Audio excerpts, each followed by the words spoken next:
Ebben a videóban bemutatom nektek, hogyan kell camo glitchet csinálni a játékban. Elsőnek is lépjünk be a fegyverek közé, lootoutokhoz. Itt válasszunk ki egy nekünk szimpatikus fegyvert, legyen az MK35. Rámentek, csináltok egy új buildet, majd ezt az új buildet, ezt duplikáljátok kettőször. És itt a legelsőt kiválasztjuk. Így, ez maradjon így. Hogyha ez megvan, akkor nyitunk egy privát meccset. Create private match. Rebirth, solo. Most szerintem tök mindegy. Ezt megvárjuk, amíg betölt.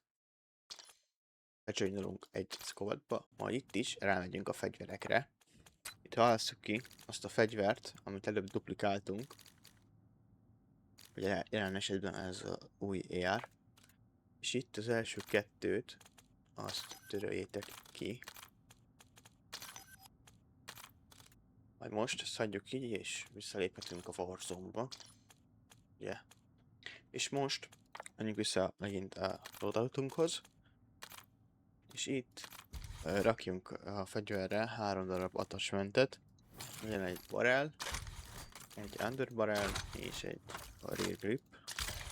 Így. És kiléphetünk innen. És most az alsó része fogunk foglalkozni.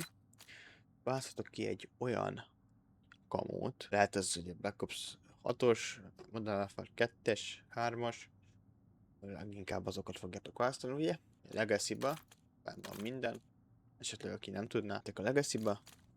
Jelen esetben nekem pont, hogy SMG kell. Csinálunk egy új buildet. Hogy látjátok, ugyanazokat az attachmenteket, ugye egy barrelt, egy underbarrel és egy rear gripet rakott nekünk rá a játék.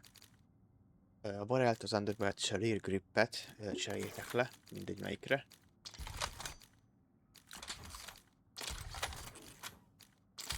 Így. Most menjetek rá, hogy Customize, és rakjatok rá egy nektek szimpatikus kamót. Legyen mondjuk ez az Obsidian, elég jól néz ki. Meg fontos, hogy rakjunk rá egy ilyet is, mindegy melyiket. De mondjuk ez. Na. 4.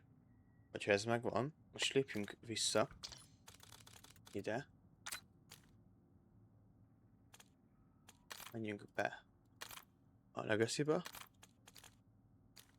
Az adott fegyverünkhöz. Ugye rá a szuperi. Majd ezt duplikáljuk kétszer. Kiválasztjuk. És most ide belépünk. Csinálunk egy new buildet. És már rajta is van a kiválasztott kamónk a fegyveren. Nem tudtam segíteni. Dani voltam.